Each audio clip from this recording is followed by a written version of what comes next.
മഴക്കെടുതി അതിന്റെ രൂക്ഷത ഏറ്റവും പ്രകടമാവുന്നത് കുട്ടനാട് അപ്പർ കുട്ടനാടൻ മേഖലയിലാണ്. പമ്പയാറിൽ ജലനിരപ്പ് ഉയരുകയാണ്. വീണ്ടും ആദ്യം വെള്ളമിറങ്ങിയ പലയിടത്തും വീണ്ടും വെള്ളം കയറുകയാണ്.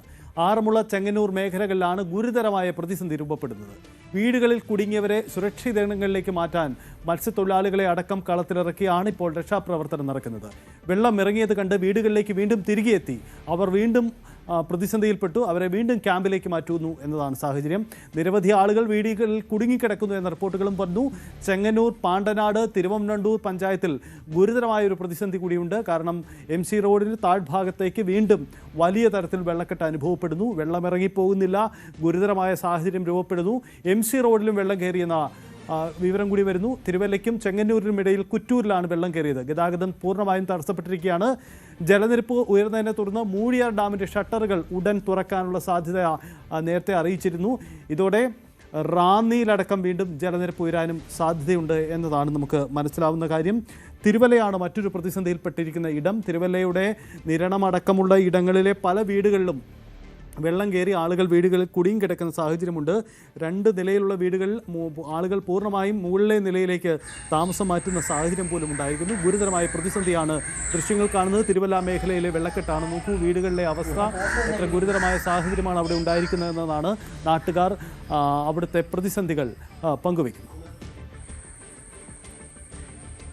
ചെറിയ മഴ പെയ്താൽ പോലും ഞങ്ങളുടെ ഇവിടെ വെള്ളക്കെട്ടാണ്. ഈ മണിമലയാറ്റിൽ നിന്നുള്ള വെള്ളം അതിശക്തമായിട്ടാണ് വരുന്നത്. ഇതിപ്പോൾ എൻ്റെ ഇരിക്കുന്ന TV ആണ്. ഇത് ഉൾപ്പെടെ എടുത്തുകൊണ്ട് ഞങ്ങളുടെ സാധനങ്ങളുമായിട്ട് ഞങ്ങൾ ക്യാമ്പുകളിലേക്ക് മാറുകയാണ്. ഇത് ഇപ്പോഴുള്ള ദുരിതമല്ല, വർഷങ്ങളായിട്ട് അനുഭവിക്കുന്ന ഒരു ദുരിതമാണ്. ഇത് ഞങ്ങളാണ് ഇന്നലെ രാത്രി 1 മണി മുതൽ വെള്ളം കയറാൻ തുടങ്ങിയത്. നമ്മളാണെങ്കിൽ ഇത് എല്ലാ പ്രാവശ്യവും ഇതുപോലെ തന്നെ നമുക്കാണെങ്കിൽ ഈ ദുരിതം തന്നെ വന്നുകൊണ്ടിരിക്കുക. എല്ലാ പ്രാവശ്യവും ഇതുപോലെ തന്നെ മാറ്റവും ഇല്ല. വെള്ളം വന്നാൽ ഒഴി പോകാനുള്ള സ്ഥലമില്ല, ഒന്നുമില്ല. എല്ലാ വർഷവും ഇതുപോലെ തന്നെ ഇങ്ങനെ പോകുന്നു. നമ്മുടെ വീടാണ്, നമ്മളൊരു 2 വീട് അപ്പുറത്തെ നമ്മൾ തൊട്ടപ്പുറത്തുള്ള 2 വീട്.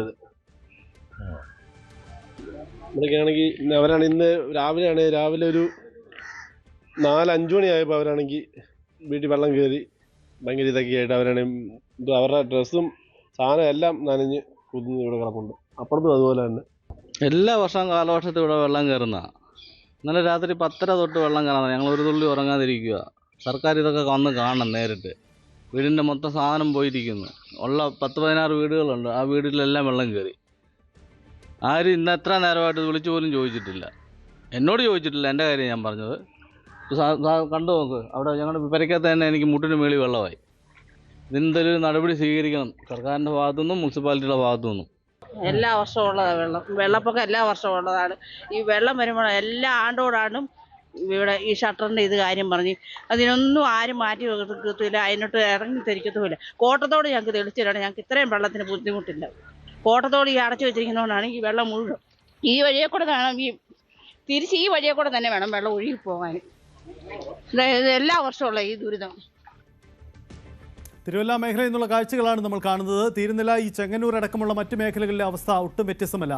ആറന്മുളയിലും സ്ഥിതി ഗുരുതരമാണ്. ആറന്മുള ദുരിതാശ്വാസ ക്യാമ്പിൽ ഒറ്റപ്പെടുകയാണ് അതിഥി തൊഴിലാളികൾ.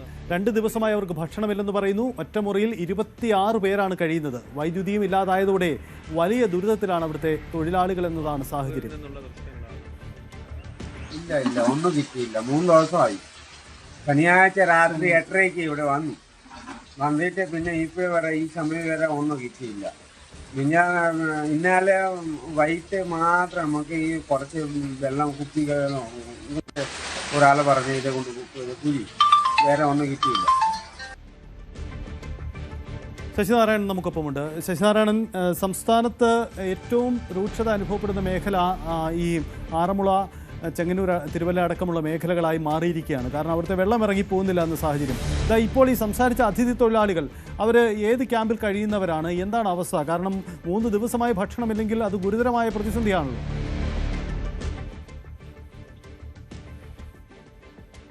സജിത്ത് സൂചിപ്പിച്ച പോലെ തന്നെ വലിയ ഗുരുതരമായ പ്രശ്നമാണ് റാന്നിയിലും അതുപോലെ ആറന്മുളയും ഈ മഴക്കെടുതിയുമായി ബന്ധപ്പെട്ടുണ്ടായിരിക്കുന്നത്. പമ്പയാറ്റിലെ ജലനിരപ്പ് ഉയർന്നതോടെ തന്നെ ആറന്മുളയിലും അപ്പർ കുട്ടനാട് മേഖലയടക്കമുള്ള തിരുവല്ല, കടപ്ര, നിരണം, പെരിങ്ങര തുടങ്ങിയ മേഖലകളിലൊക്കെ താഴ്ന്ന പ്രദേശങ്ങളെല്ലാം വെള്ളത്തിനടിയിലാണ്. അതിനിടയിലാണ് ഈ ക്യാമ്പുകളിൽ മാറ്റിയിട്ടുള്ള ഈ അതിഥി തൊഴിലാളികൾക്ക് ഭക്ഷണം കിട്ടാത്തൊരു പരാതി കൂടി പുറത്തു വന്നിട്ടുണ്ട്.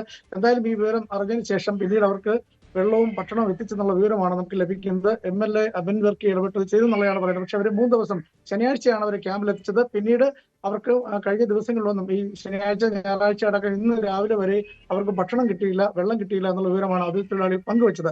അതിന്റെ അടിസ്ഥാനത്തിൽ അബിൻ വർക്കിയുടെ നേതൃത്വത്തിലുള്ള ആളുകൾ, അവിടുത്തെ MLA അടക്കമുള്ള ആളുകൾ ചേർത്ത് ഭക്ഷണം എത്തിച്ചെന്നുള്ള വിവരം കൂടി ഇപ്പോൾ അറിയുന്നു. എന്തായാലും ഈ പ്രദേശത്ത് ഗുരുതരമായ അതീവ ജാഗ്രതയിലാണ് ഇപ്പോൾ ഈ ആറന്മുളയും റാന്നിയും തിരുവല്ല, ചെങ്ങന്നൂർ അടക്കമുള്ള പ്രദേശങ്ങളുള്ളത്. കാരണം നിലവിൽ മൂഴിയാർ ഡാമിന്റെ ഷട്ടർ 15 സെന്റിമീറ്റർ ഉയർത്തിയിട്ടുണ്ട്. കഴിഞ്ഞ ദിവസം ഡാമിന്റെ വൃഷ്ടിപ്രദേശങ്ങളിലെല്ലാം മഴ പെയ്തതോടി ശബരിമല അടക്കമുള്ള മലമേഖലയിൽ മഴ പെയ്തതോടുകൂടി തന്നെ പമ്പയാറിന്റെ ജലനിരപ്പ് ക്രമാതീതമായി ഉയരുന്നൊരു സാഹചര്യം ഉണ്ടായിട്ടുണ്ട്. അതുകൊണ്ട് തന്നെ റാന്നിയിൽ കഴിഞ്ഞ ദിവസം വെള്ളം ഇറങ്ങിയ ഒരു സാഹചര്യമാണുള്ളത്. പക്ഷേ ഇപ്പോൾ നിലവിൽ റാന്നിയുടെ പല പ്രദേശങ്ങളിലും വെള്ളം കയറുന്നു എന്നുള്ളതാണ്. ഉപാസനക്കടവ്, പേട്ട തുടങ്ങിയ സ്ഥലങ്ങളിലെല്ലാം വെള്ളം കയറിയ ഒരു സ്ഥിതിയുണ്ട്. ഒപ്പം താഴെ വന്നാൽ ആറന്മുള വന്നാൽ ആറന്മുള താഴത്തെ തട്ടിലേക്ക് ആറന്മുളയിലേക്ക് വരുമ്പോഴത്തേക്ക് ഇത് 2-3 മണിക്കൂറെടുത്താണ് ആറന്മുള വരുന്നത്. കഴിഞ്ഞ 2-3 ദിവസമായി ആറന്മുളയിൽ വെള്ളം നിലനിൽക്കുന്ന സാഹചര്യമുണ്ട്. വെള്ളക്കെട്ട് രൂക്ഷമാണ്. ഈ വെള്ളം കൂടി ഒഴുകിയെത്തുമ്പോൾ വലിയ രീതിയിൽ ഒരു വെള്ളക്കെട്ട് രൂപപ്പെടാനും വലിയ രീതിയിൽ ഒരു ദുരിതം ജനങ്ങൾക്ക് അനുഭവിക്കാൻ സാധ്യതയുണ്ട്. ആറന്മുളയുടെ ഇരിക്കാട് കോളനി, അതുപോലെ തന്നെ ആറന്മുളയുടെ താഴ്ന്ന പ്രദേശങ്ങൾ, അമ്പലത്തിനടക്കമുള്ള സത്രക്കടവ് അടക്കമുള്ള മേഖലകളിലെല്ലാം വെള്ളം കയറുന്നൊരു സാഹചര്യമുണ്ട്. വലിയ രീതിയിൽ ഈ പ്രദേശത്തിന് ആളുകളെ ഈ ദുരിതാശ്വാസ ക്യാമ്പുകളിലേക്ക് കഴിഞ്ഞ ദിവസങ്ങളെല്ലാം മാറ്റിയിരുന്നു. ചില സ്ഥലങ്ങളിൽ തിരുവല്ല അടക്കമുള്ള അപ്പർ കുട്ടനാട് മേഖല സ്ഥലങ്ങളിൽ ഈ ആളുകളെ ഒഴിപ്പിക്കുന്നതിന് വലിയ ബുദ്ധിമുട്ടുണ്ട്. കാരണം പലരും കഴിഞ്ഞ ദിവസങ്ങളിൽ 2 നിലയുള്ള വീടിന്റെ മുകളിൽ കയറിയിരിക്കുകയാണ്. രക്ഷാപ്രവർത്തനം നടത്താൻ വേണ്ടി ആളുകൾ അവിടെ എത്തുമ്പോൾ ഇവർ ഈ വാഹനത്തിൽ കയറാതെ, ഈ ബോട്ടിൽ കയറാതെ പോകുന്നൊരു സാഹചര്യമുണ്ട്. അതുകൊണ്ട് തന്നെ വലിയൊരു ആശങ്ക നിലനിൽക്കുന്നുണ്ട്. പല സ്ഥലത്തും വൈദ്യുതി ബന്ധമില്ല.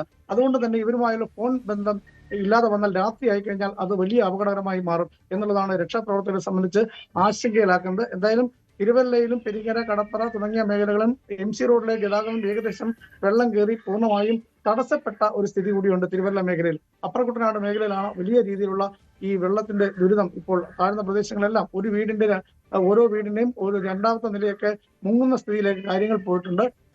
നിലവിൽ പമ്പയാറ്റിലെ ജലനിരപ്പ് ക്രമാതീതമായി ഉയർന്നുകൊണ്ടിരിക്കുന്നത്. ശബരിമല തീർത്ഥാടകർക്ക് നിയന്ത്രണം ഏർപ്പെടുത്തിയിട്ടുണ്ട്. കാരണം വനത്തിൽ കൂടെ പോയി പമ്പയാറ് ത്രിവേണിയിൽ പോയി സ്നാനം ചെയ്യുന്നതിനൊക്കെ നിയന്ത്രണം പത്തനംതിട്ടയിൽ ഏർപ്പെടുത്തിയിട്ടുണ്ട്. അത്തരത്തിൽ വലിയ രീതിയിൽ ഒരു അതീവ ജാഗ്രതാ നിർദ്ദേശം ജില്ലയിൽ തുടരുകയാണ്. മഴ മാറി നിൽക്കുന്ന ഒരു സാഹചര്യം. ഇന്നലെ ഉണ്ടായ പോലൊരു മഴ പത്തനംതിട്ട ജില്ലയിൽ ഇല്ല. പക്ഷേ ഇന്നലെ രാത്രിയിൽ വലിയ രീതിയിലുള്ള മഴയുണ്ടായിരുന്നു. അതിന്റെ അടിസ്ഥാനത്തിലാണ് ഈ വെള്ളം, ഈ ശബരിമല വനമേഖലയിൽ പെയ്ത മഴയുടെ അടിസ്ഥാനത്തിലാണ് ഈ വെള്ളം ഇത്തരത്തിൽ ഈ പമ്പയാറിൽ ഉയർന്നത്. കക്കാട്ടാറിന്റെയും അതുപോലെ തന്നെ അതിന് തൊട്ടുമുകളിലുള്ള മൂഴിയാർ ഡാമിന്റെ ഷട്ടറും ഒരു 15 സെന്റിമീറ്റർ ഉയർത്തിയിട്ടുണ്ട്. അതുകൊണ്ട് തന്നെ ജാഗ്രത പാലിക്കണമെന്നാണ് പ്രധാനമായുമുള്ള ജില്ലാ ഭരണകൂടത്തിന്റെ നിർദ്ദേശം.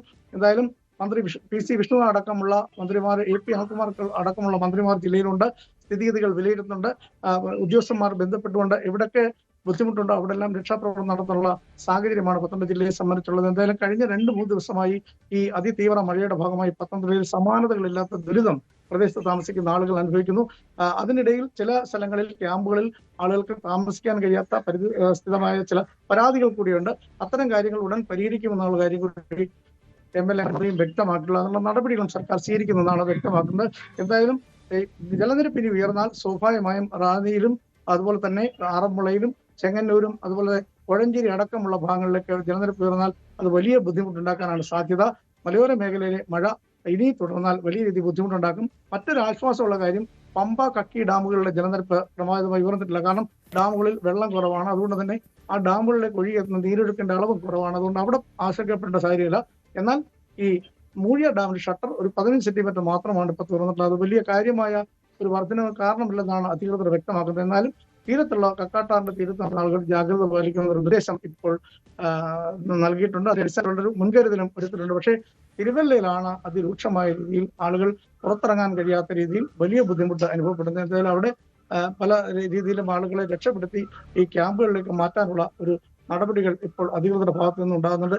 75ഓളം ക്യാമ്പുകളാണ് ഇന്നലെ വരെ ഉണ്ടായിരുന്നത്. അതിൽ 3600ഓളം പേർ ഇപ്പോൾ ക്യാമ്പിലുണ്ടെന്നാണ് അറിയുന്നത്. ബാക്കിയുള്ള ആളുകളെ കൂടി ഇതിന്റെ ജാഗ്രതാ നിർദ്ദേശത്തിന്റെ ഭാഗമായി ക്യാമ്പുകളിൽ എത്തിക്കാനുള്ള നടപടികളും നടന്നു വരികയാണ്. സൈത്തെ അതാണ് സാഹചര്യം. എന്തായാലും ശശിനാരായണൻ സൂചിപ്പിച്ചതുപോലെയുള്ള അസാധാരണ സാഹചര്യമാണ്. ഇതിനിടയിൽ പുതിയ റിപ്പോർട്ടുകൾ കൂടി ഇന്ന് 10 ജില്ലകളിൽ ഓറഞ്ച് അലർട്ടാണ്. ഇന്ന് പ്രധാനപ്പെട്ട സാഹചര്യം കൂടിയുണ്ട്. മുഖ്യമന്ത്രിയുടെ വാർത്താസമ്മേളനത്തിലും ഇന്നത്തെ യോഗത്തിലുമൊക്കെ ഈ വിഷയം കൂടി കടന്നു വരും. അതായത് നമ്മൾ പ്രതീക്ഷിച്ചതുപോലെയല്ല, കൂടുതൽ ആശങ്കപ്പെടണം എന്നതാണ് സാഹചര്യം. 10 ജില്ലകളെന്ന് പറയുമ്പോൾ വലിയ തരത്തിലുള്ള വെല്ലുവിളി അത് ഉണ്ടാകുന്നു എന്ന സാഹചര്യം കൂടിയുണ്ട്. കൂടുതൽ വാർത്തകൾക്ക് news 18 Keralam YouTube channel subscribe ചെയ്യുക.